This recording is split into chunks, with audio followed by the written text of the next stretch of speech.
10th class की फोक pome से exam में आपसे क्या पूछा जा सकता है? दोस्तों, ये जो पोम रचित की गई है, ये कार्ल सैंडबर्ग के द्वारा रचित की गई है। अब इससे हमारे एग्जाम में क्या आ सकता है, वो इस वीडियो में हम लोग जानने वाले हैं। उन क्वेश्चंस को जानने से पहले हम लोग जान लेते हैं ये छोटी सी पोम है, उसके अंदर क्या बताया गया है। तो इस पोम में सबसे पहले बताया गया है द फोग कम्स, फोग आती है। किस प्रकार से आती है? ऑन लिटिल कैट फीट, छोटी जो बिल्ली होती है जो दबे पांव आती है उसकी तरह आती है। इसका मतलब फोग जो है धीरे से बिल्ली की तरह धीरे धीरे आती है। और उसके बाद में क्या होता है? इट सिट्स लुकिंग, ये बैठ जाती है और बैठ के चारों तरफ देखती है।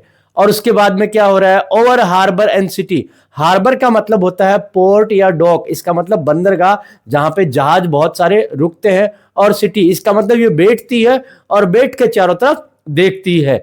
कौन? फोग भी और कैट भी। और उसके बाद में हो रहा है ऑन साइलेंट हॉन्चेज, साइलेंट हॉन्चेज का मतलब है धीरे से चुपचाप से, हॉन्चेज का मतलब अपने नीज को बेंड करके बैठना। और फिर ये हमारी लास्ट लाइन आ गई है एंड देन मूव्स ऑन। इसमें ये कहा गया है कि इस प्रकार से जो है हमारी जो फॉग है, हमारी जो कैट है, वो चली जाती है। तो इस पोम में हमारे क्या बताया गया दोस्तों? इस पोम में ये बताया गया है फॉग है, फॉग को कंपेयर किया गया है कैट के साथ में।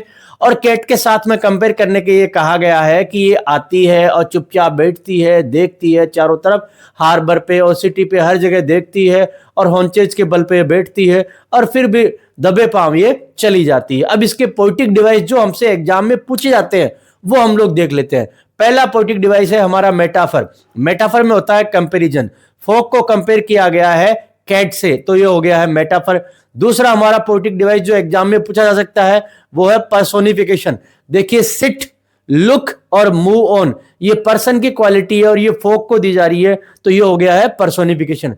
तीसरा हमारा जो क्वेश्चन एग्जाम का हो सकता है वो हो सकता है पोएटिक डिवाइस एंजेबमेंट। एंजेबमेंट में क्या होता है कि एक लाइन के बाद में फुल स्टॉप कोमा कुछ नहीं होता है। यहाँ पे देखिए तीसरी लाइन इट सिट्स लुकिंग, उसके बाद में सिटी, हॉन्चेज, इनके बाद में कोई भी पंक्चुएशन मार्क नहीं है, तो ये हो गया है एंजेबमेंट। और उसी के साथ साथ में इस पोएम में यूज किया गया है फ्री वर्ड्स का। फ्री वर्ड्स का मतलब यहाँ पे कोई भी राइमिंग स्कीम नहीं है।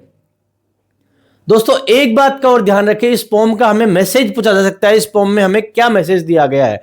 तो इस पोम में दो छोटे छोटे और प्यारे मैसेज दिए गए हैं। पहला मैसेज है इम्परमानेंस, कि nothing is permanent in life. जैसे फोग अचानक से आती है और गायब होती है, वैसे हमारी लाइफ में डिफिकल्टीज भी अचानक से आके गायब हो सकती है। और उसी प्रकार से एक छोटा सा दूसरा मैसेज ये है कि नेचर के जो है सटल वेज हैं, नेचर के सटल एलिमेंट्स हैं, उनको हमें एंजॉय करना चाहिए। दोस्तों, उम्मीद करता हूं ये वीडियो पसंद आया होगा। इसी प्रकार के वीडियोस को देखने के लिए प्लीज हमारे चैनल को सब्सक्राइब करें। Thank you so much.